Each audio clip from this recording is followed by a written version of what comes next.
सांगा. नियमाने काय सांगितलेलं आहे, त्यांना नदीत सरळ सोडता येणार. जेडीआरटी कधी व्हायच तेव्हा आमची काय अडचण नाही. आता जर 33 एकर तिने कागदोपत्री म्हणतात आमच्याकडे 33 एकर आहे, मग आता आमची एक पहिला मागणी असेल. आता मागणीचं कारण तर तुम्ही आमचे प्रतिनिधी आहे आणि जनता तुमच्याकडे आम्ही हीच मागणी करणार. जर या 33 एकर मध्ये तिने पाणी सोडून त्यांचे प्रोसेस उद्योग सुरू करायचे असतील तर सुरू करा, आमची काही अडचण नाही. जिल्हाधिकाऱ्यांनी सुद्धा सांगितलेलं आहे आणि प्रदूषण मंडळाने सुद्धा आम्ही नियंत्रण ठेवतो म्हणून सांगितलेलं आहे. पण ते 33 एकर मध्ये सोडतात का वड्याला सोडतात हे आम्हाला तुम्ही एकदा कुठंतरी बांधून द्या. आम्ही त्या दिवशी जिल्हाधिकाऱ्यांना सुद्धा त्या बैठकीमध्ये हे सांगत होतो की आम्हाला काहीतरी सिस्टीम घालून द्या, आम्ही दररोज उठून तुमच्या दारात आंदोलन करू शकतो. जे त्यांच्यावर जो डाग आहे प्रदूषणाचा तो आम्ही पुसायचा प्रयत्न करू, आम्हाला पाणी द्या असं म्हणायला पाहिजे. पण आमदारांची ती भूमिका नाही. तुम्ही म्हणा आपण सगळे मिळून करूया, पण त्यांनी आपली भूमिका बदलायला पाहिजे. लोक त्या 3 महिन्यामध्ये 6 बैठका झाल्या. त्या बैठकीपैकी 3 बैठकीला आमदार आहेत, तिने कधीही म्हटलेलं नाही त्या प्रोसेस वाल्यांनी 100% पाणी नदीत न सोडता शेतीला सोडायला. आता आमदार साहेब तुम्ही आम्हाला सांगितलं की 106 एकर तिने शेती काढलेली आहे, ती बघून घ्या.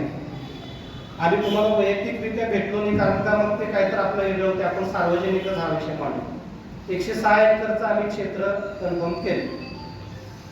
तुम्हाला अगदी सांगण्यात आम्हाला वाईट वाटायला लागले आणि प्रांताने सुद्धा जिल्हाधिकाऱ्यांच्या समोरच सांगितलेलं आहे की शेतकरी त्यांचं पाणी घ्यायला आज रोजी तयार नाही. ही फॅक्ट आहे. प्रांताने सुद्धा बोलले त्या दिवशी. आज फक्त 33 एकर आमचे शेतकरी पाणी घेतात असं फक्त तिने कागदोपत्री दिखावा केला. हे तुम्हाला सांगायला पाहिजे. आज ही पाणी ते फक्त आता काळ्या वड्यात सोडत होते, काळ्या वड्याला बांध घातल्यामुळे त्यांना मर्यादा आल्या. आता टाकवडे आणि इचलकरंजीच्या शिववर्ण जे यड्राव कडून येणारा तुमच्या इंडस्ट्रीमध्ये येणारा ते वडा त्यात पाणी सोडायला. मग तुम्ही आम्हाला सांगा बरोबर काय, हे पण आपल्याला हातचा लागून काय बोलण्यात पाहिजे.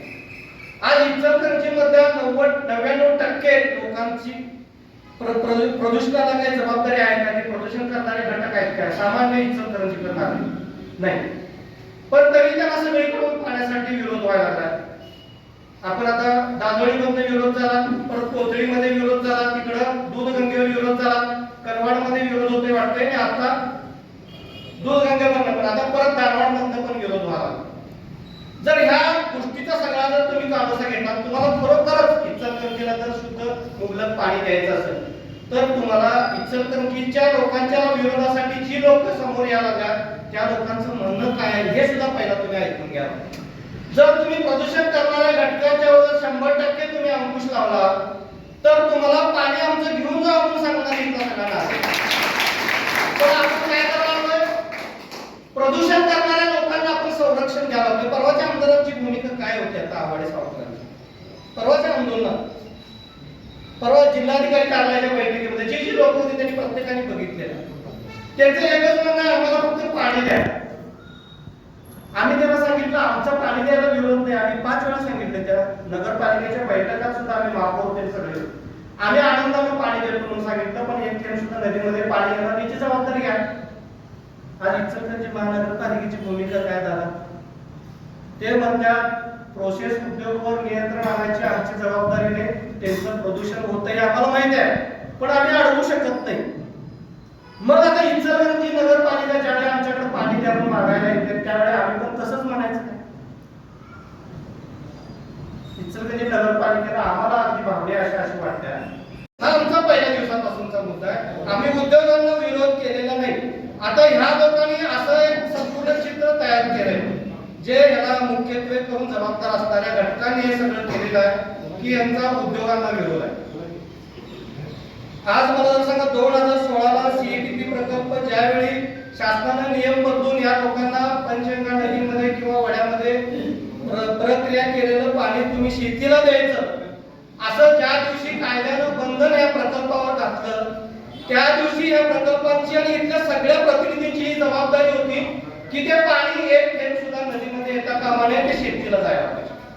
2016 ते 2026 आज तुम्ही छातीवर हात ठेवून सगळ्यांनी मला आम्हाला सांगायचं आहे की तिने शेतीला पाणी सोडलं का नदीत सोडलं? बरोबर. मग नदीत पाणी सोडायचं नाही हे आमचा मुद्दा आहे. याला इंडस्ट्री बंद करा म्हणून तुम्ही जोडत असतील तर ती चूक कुणाची आहे?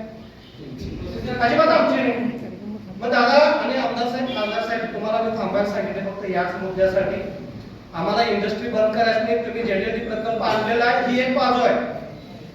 आज त्या जेडीएलटी प्रकल्पाच्या बाबतीत पण आमच्याकडे जी माहिती आहे ना दादा, तुम्हाला माहिती आहे की मला माहिती आहे, किंवा आमदार साहेबांना कोण सांगितलं की मला माहिती आहे, 20% बिलोड ते टेंडर आहे. मी मुद्दाम सगळ्या फोरममध्ये सांगायला 550 कोटीचं टेंडर आहे, ते 20% बिलोड ते ठेकेदारांनी तिथं कॉम्प्रोमाइज झालेला आहे ऑलरेडी क्वालिटीमध्ये.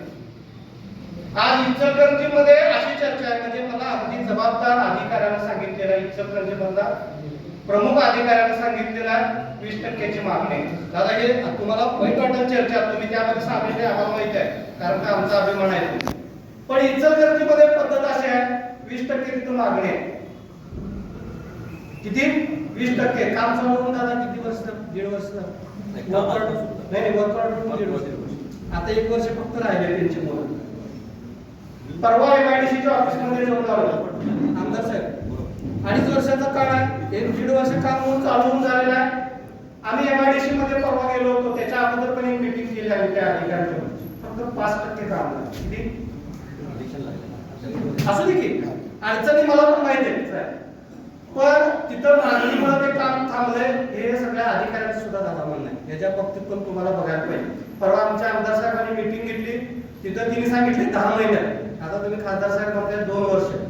पण माझं म्हणणं आहे ते जेडीएलटी प्रकल्प काय व्हायचे होते, काय अडचण नाही आम्हाला उद्योग तुम्ही चालू ठेवा, बेधडक चालू ठेवा, पण आमच्या नदीमध्ये एक थेंब सुद्धा पाणी येणार नाही या बाबतीत ती जबाबदारी तर तुम्ही घ्या.